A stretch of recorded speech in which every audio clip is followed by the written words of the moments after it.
Hello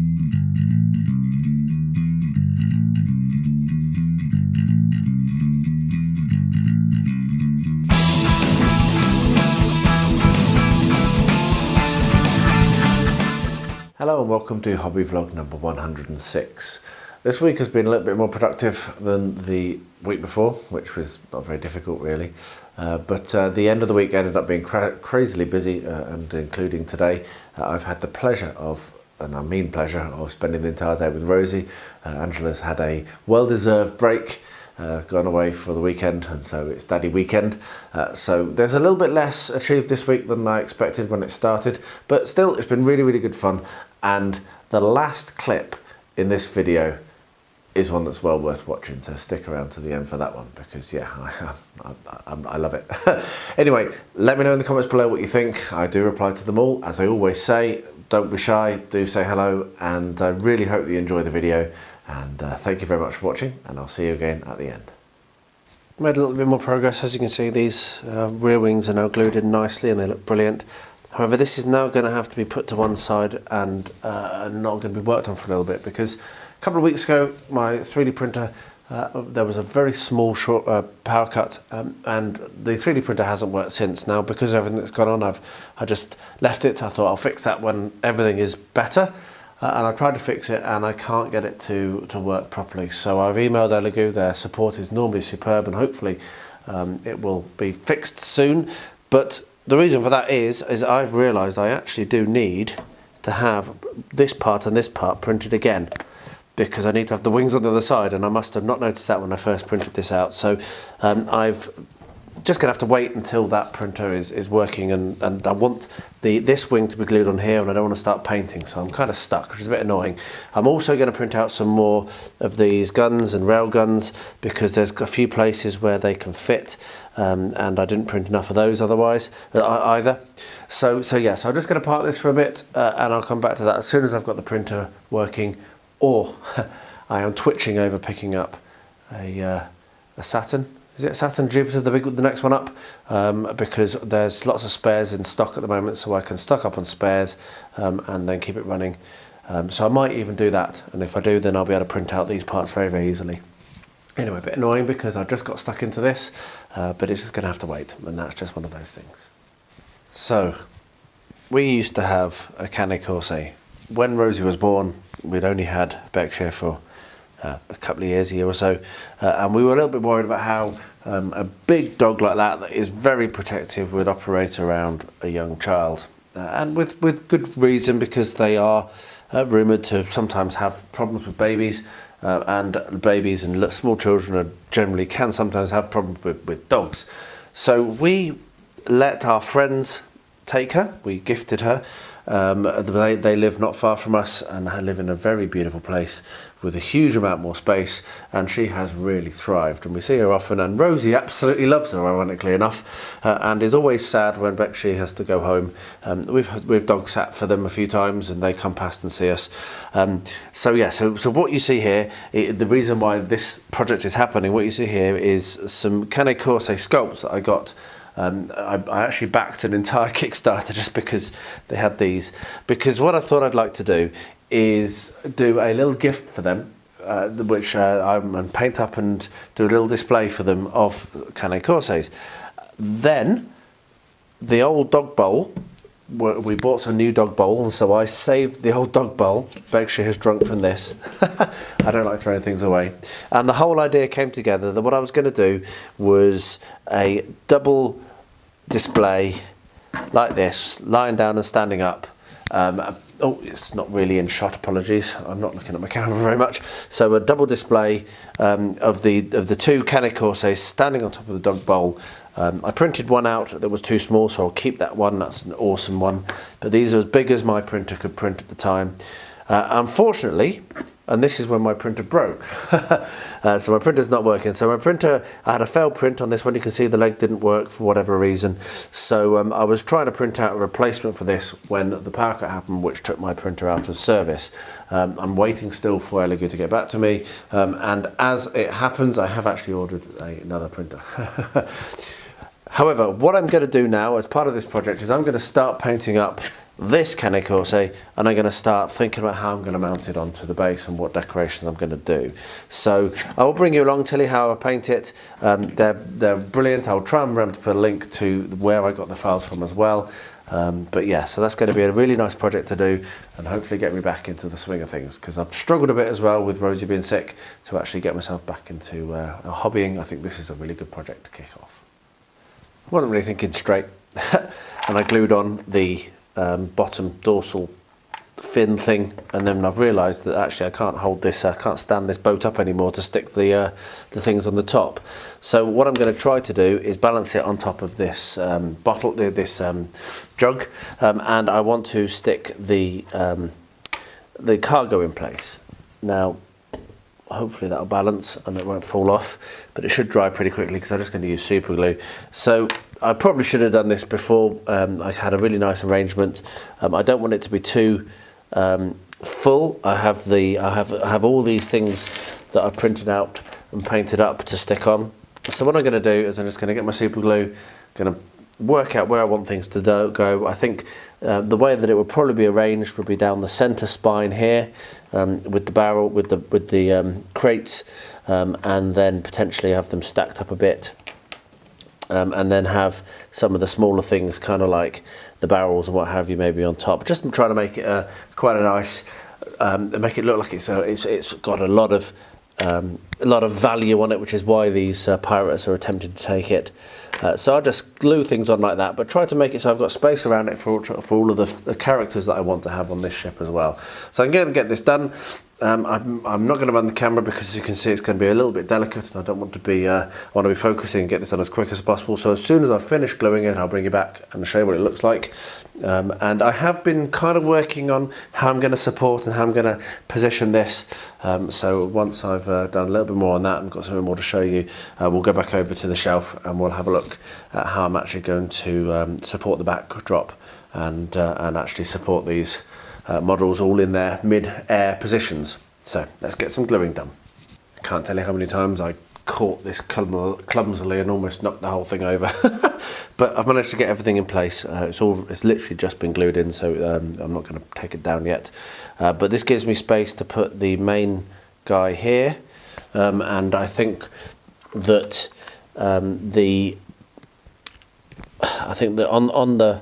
on the bridge is going to be this the animal with his friend. People who watch more of my channel will recognise this as being the same figure as I put onto my did my painting for Paint All the Miniatures last month, and did the diorama with the cliff face and all of the greenery, and you can see why I didn't want to do this on camera. It's very delicate, but anyway, those two are going to go on there and there's space for that, and that was what I was most worried about. And then scattered around the rest will be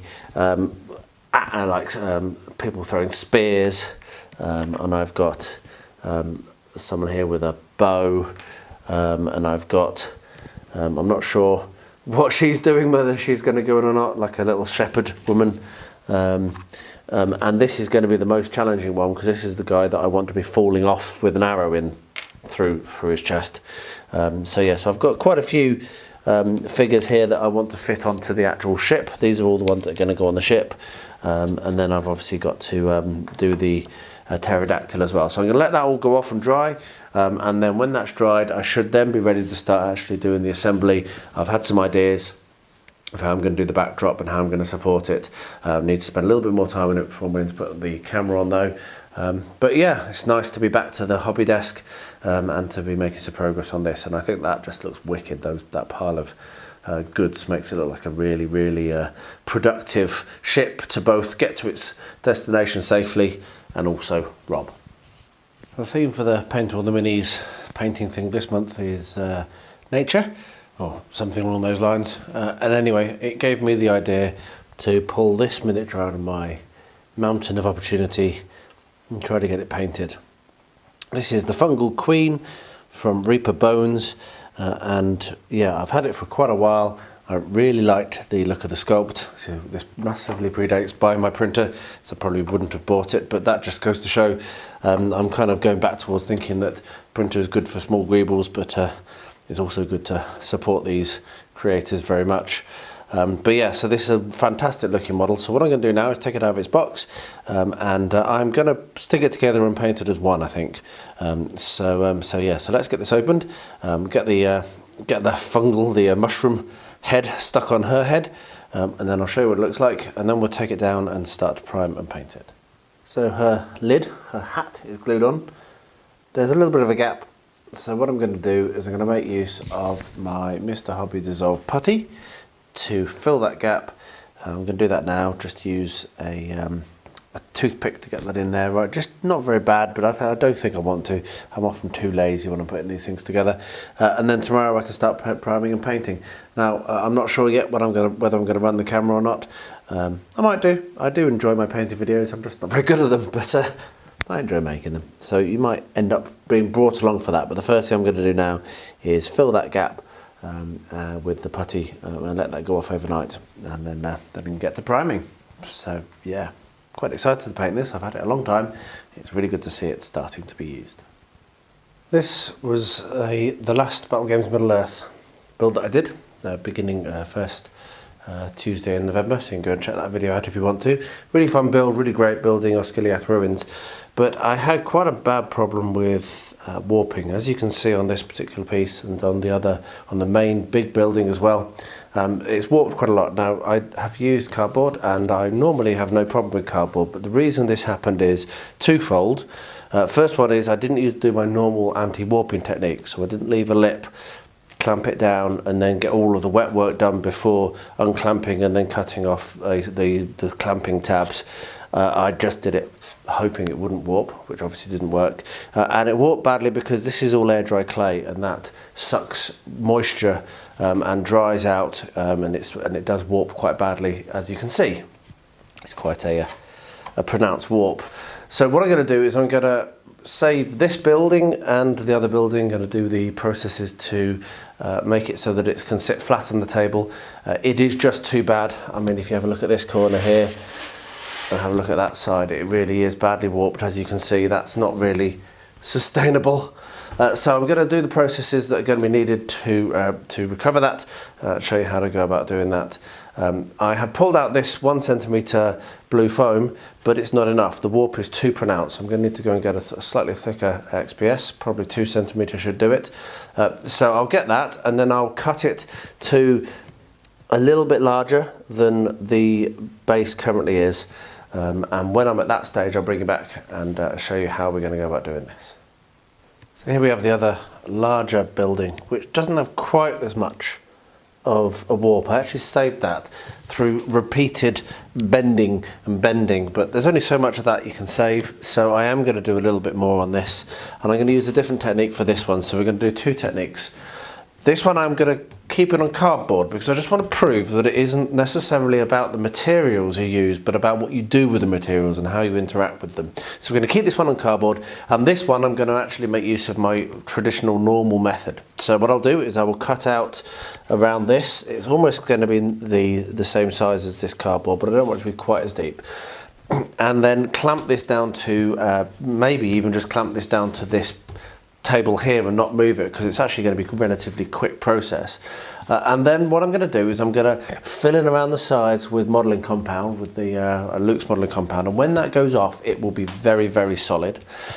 And then I'm going to put air dry clay over the top of it so that we have the same grey cobbles, and it's just going to be slightly sloped. And that's what I'm going to do. It's going to be a very, very simple save, far simpler than the one with the XPS. So yeah, it really is about preventing the warp while you're doing wet work, while you're doing things that can cause warp, because warp is generally triggered by one of two things. One of them is actually the moisture getting into the material and causing it to deform itself. So this material that you're sitting on deforms, which is what happened here. The air dry clay actually drew moisture and caused the curl. And the other one is the effect of the material shrinking and pulling up what you're attaching it to. So if you clamp down the material that you're attaching it to really, really firm, you weight it down, clamp it down, whatever, then all that drying will happen and it will not bend because it won't be able to move, and then when it's dry it stops bending because it's dry, so the impact of the moisture and what have you is dealt with. So yeah, so I'm going to clamp this down and get some modelling compound and glue this in place. I'll bring you along, show you how I do it, what the different stages are, but it's a very simple one. Most of the effort is going to be on the other build, which I will come to very shortly. So here we are. You can see I've placed this cardboard down and I weighted it down with some weights that never get used for exercise. I always get used for my modelling. And what I'm going to do, I'm just going to use PVA, normal PVA, and it's not really going to be very structural. It's going to be there to hold this in place, and then the security will come from the modelling compound that I use to fill in the sides. But I'll put this on now, brush this out using this knackered old brush, and then leave that until later on today. PVA does dry nice and quickly, especially when you spread it out like this.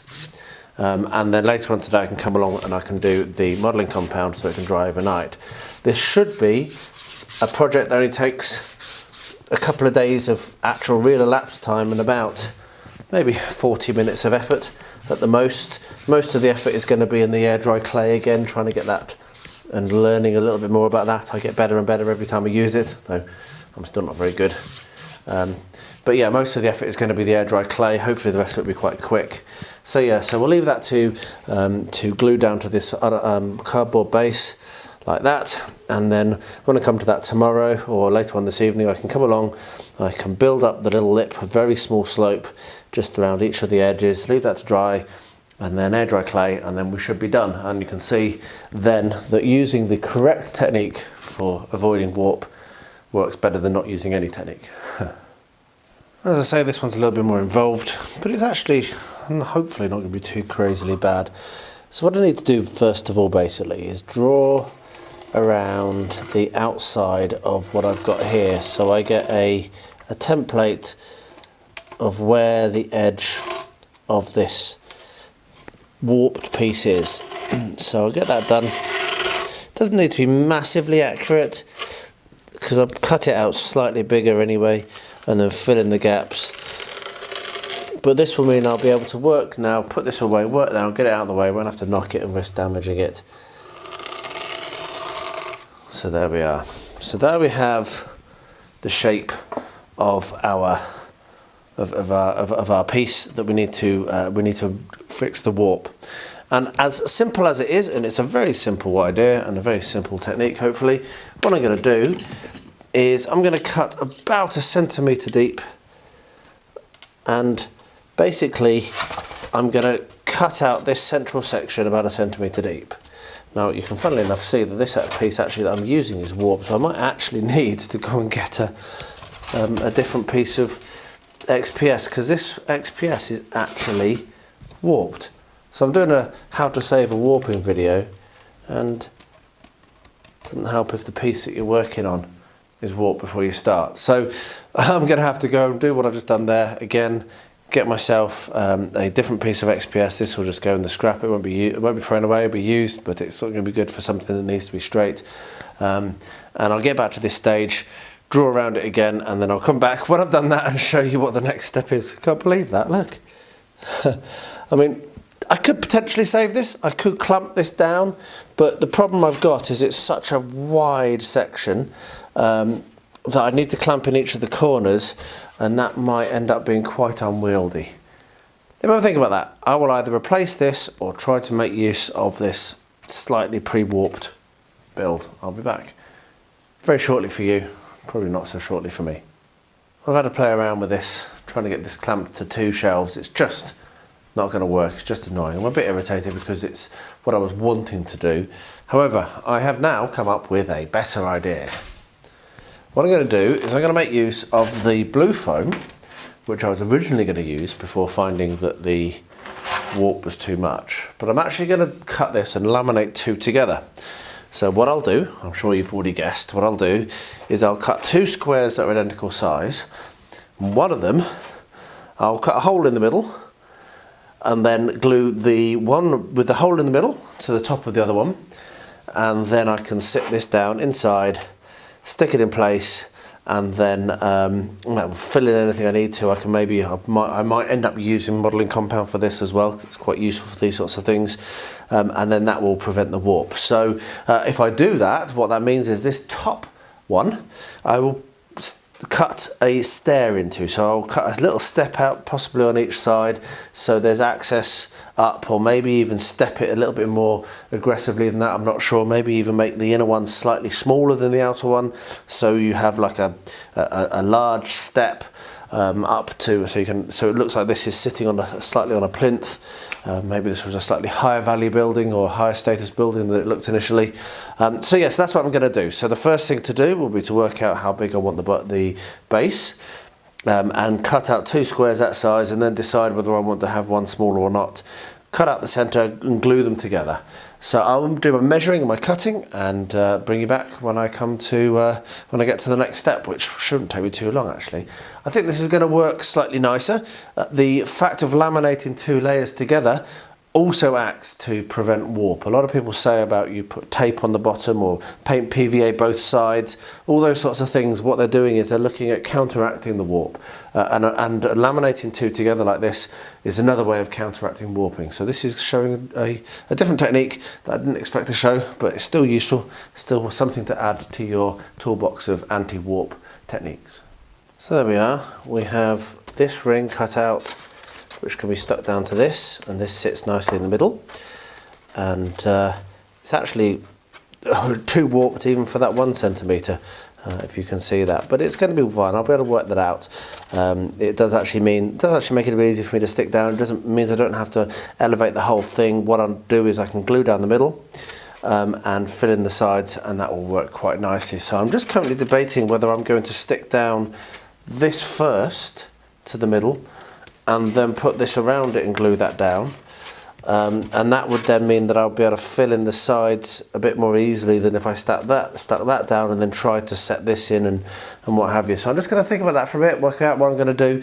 I have to stop hobbying now anyway, so I'm going to leave it like that. It's a good state to be in, and I'll come back later with a decision on what I'm going to do next, and of course I'll bring you along when I get there.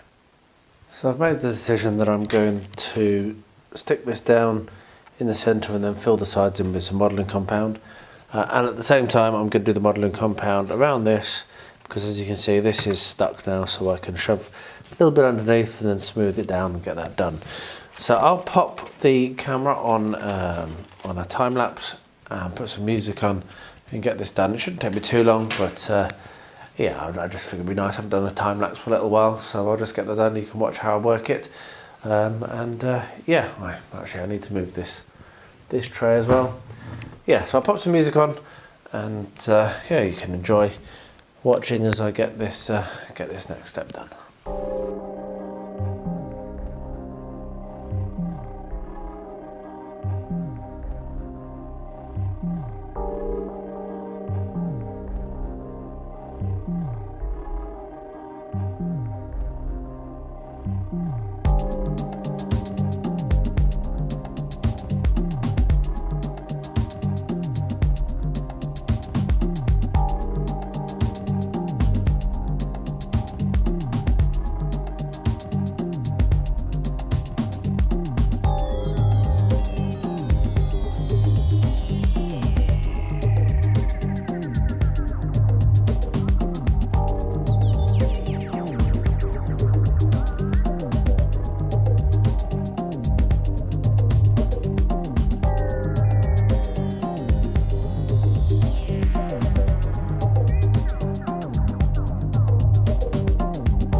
Got a shaky cam. That took a little bit more material than I expected, certainly for this one, but you can see that I've got that securely weighted down with multiple weights. I've just put the ring on top, but there's weights all the way around that to keep it flat, and then passed Rosie's Christmas present.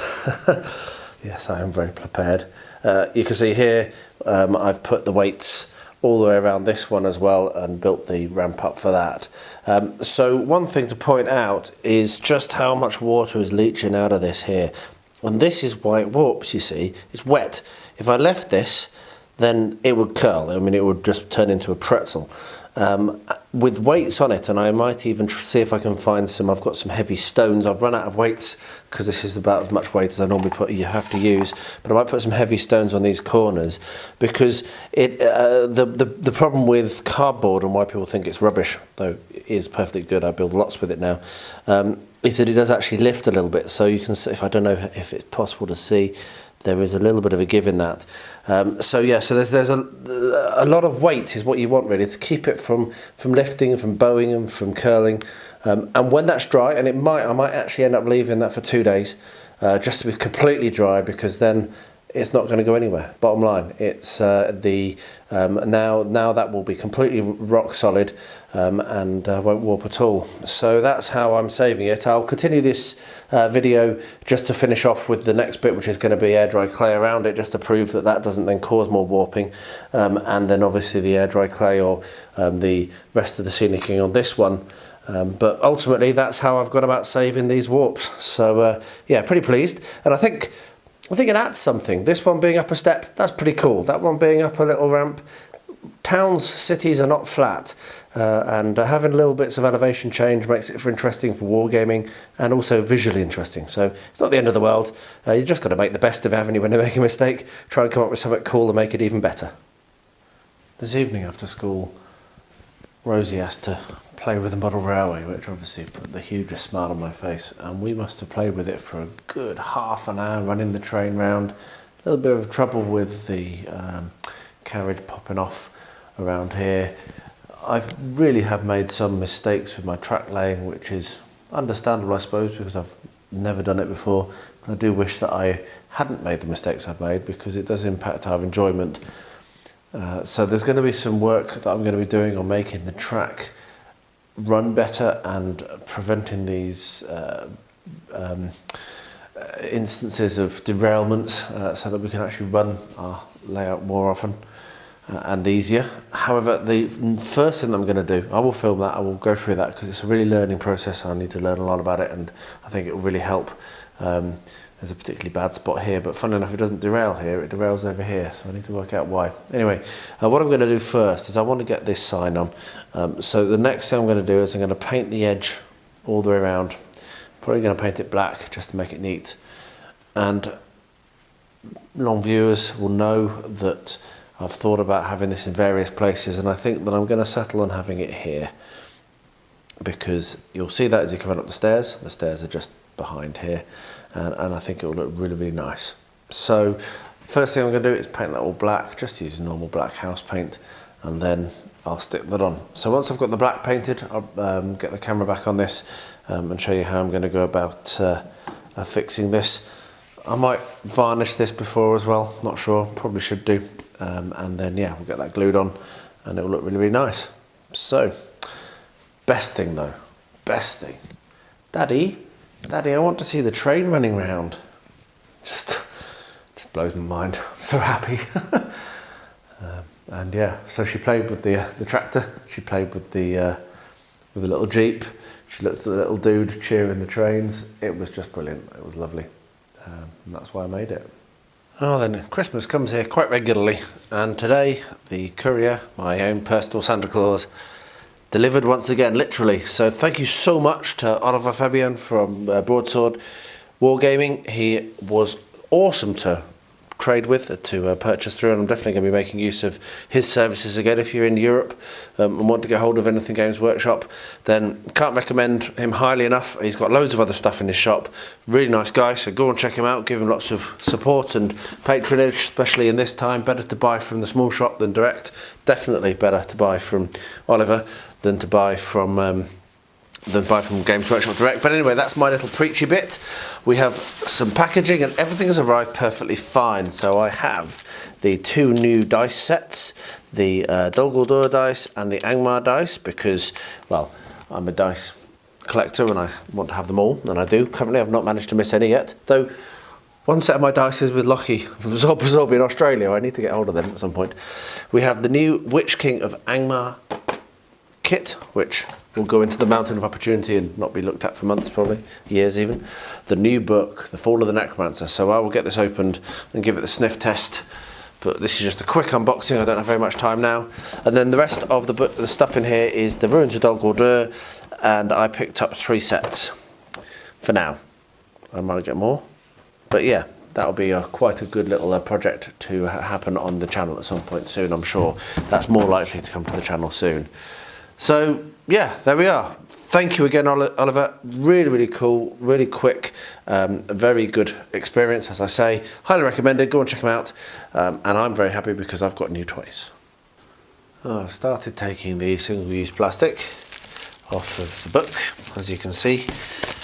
And now I'm going to do the most important part of any new book, which is the sniff test. So that is beautiful. So I'll have a quick look through this later on. There's lots and lots of videos out there talking about the book. It's only a small one, obviously, but it is called The Fall of the Necromancer. And it smells great, and I'm very pleased to have it. So there we are, that's what arrived today. So this is nearly dried, the air dry clay that I put underneath, not the air dry clay, got that on the mind, I'm thinking about it, the modelling compound. And you can see that this little kind of step fits quite nicely around it. So what I'm going to do is glue that in place using PVA.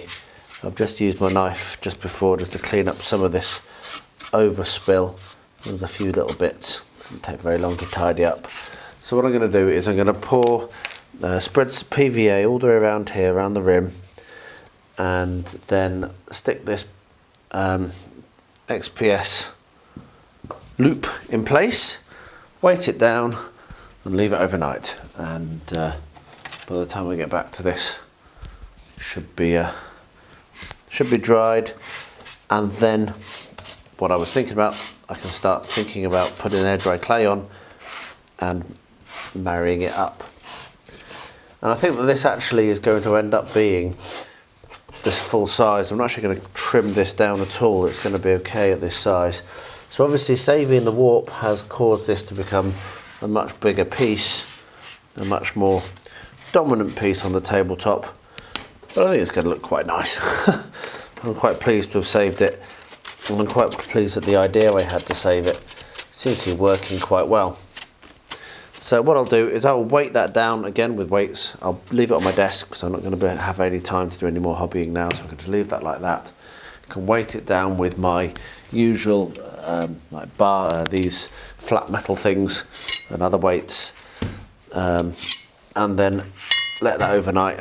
And by the time I come back to that, that should be all dried, in place, and ready to do the next step. So yeah, getting there on this now. A little bit of air dry clay after this, a bit of painting, and we're done with no warp, which is brilliant. So yeah, let's just weight all these down. I might need to put some more weight on some of them, but I've got weights, so they will be nice and secure, and I'll leave that to dry overnight. I've come back to this, pulled at the little surround, and it just hasn't stuck with PVA. So what I'm going to do is run this glue around that I like, that I've started liking, which is the Extreme Power from Moment.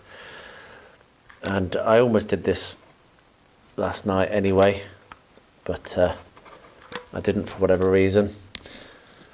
And just goes to show, follow your instinct. This is going to hold it much better, much stronger. Puts me back a little bit because obviously I need to apply this now and then let that go off overnight. But then that means that that it'll actually hold it in place. It won't break during play and all that stuff, which is obviously a risk. With if your PVA is not holding, then it could break. So yeah, just going to use this glue. So we'll apply that all the way around, squash the thing back in place like this. Clean up any overspill, because one of the things I've found with this glue is it really doesn't, it doesn't really paint very well, which is why I've tried to put the glue on the inside towards the inside, and then, because it's actually going to be a little bit sloped, which is fine. There we are. So that now will stick. Hopefully I'll leave that overnight, come back to that tomorrow and finish it off. We're not far off on this actually. The next thing I'm going to do is put some air dry clay, I think. So yeah, we're not actually that far off having this saved. And while I'm at it, let me just do a quick super pan zoom. This one is also coming on nicely. It's totally flat, completely dry, and I'm going to be moving on to the finishing steps for that as well next. Right, so what we're going to do is we're going to paint along here, okay? So let's open the paint, and you can take a paintbrush and watch Daddy, and then you can do it. So you put some paint on your brush, like you do in there, okay? And then you paint it along there. Can you do that? Go on then. Very good girl, well done. That's perfect. Wow, you're good at that. Get a bit more paint. Go and get a bit more paint. And what we're going to do, we're going to paint all the way along the rim. You can help as long as you want. If you get bored, let me know. Do you want me to show you a little trick? If you rotate it, you get more paint like that, you see? You roll it. There we are, look. No, don't do it too high. Just do it on the edge. There we are. Get some more. Have you had enough? Okay, no, you haven't had enough. Right, do you want to come around here and do some here? Let's move this out of the way. Go on then. You're doing very well, love. Yeah, perfect.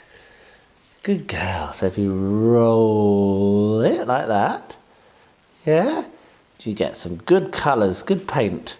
And you like painting black, don't you? Good girl.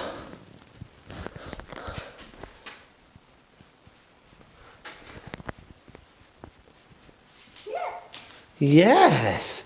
So do you want to put some along here? There we are. Yeah, go on then, you go there. That's very good, Rosie. Yeah, go on then, you do it. You're doing very well. Well done, Rosie. I love it when you help. It's the best thing. Thank you. Right, have you had enough? Yes. Okay, give me your brush and we'll tidy up. Thank you so much. I'll finish that off a bit later, okay? Yeah. And then you can see. Do you like it? Did you enjoy that? Let's go and wash our brushes. Very good idea. Good girl. Seriously, I never watch my clips back. I am very lazy in the edit. But that last clip I watched through a couple of times. She's so awesome. Right at the end she goes, let's clean our brushes. She's just, it's just amazing. Anyway, proud father face. If you got this far, thank you so much for watching. I really appreciate every single one of you watching these videos. They really do. It does inspire me to see that some people do watch them. And I have had a good week. It's been good fun. It's been busy towards the end, like I say, so slightly less has happened in the last few days. But it felt really good at the beginning of the week to get back into it, having had 2 weeks of just, well, hell, basically. This week was my recovery week, my step back week, and now I'm fully back into it and feeling a lot better and feeling a lot more positive, so which is always very useful and very helpful. So thanks for watching. As I always say, I really appreciate it, and please do remember family is first, and do stay healthy, stay safe, and stay well.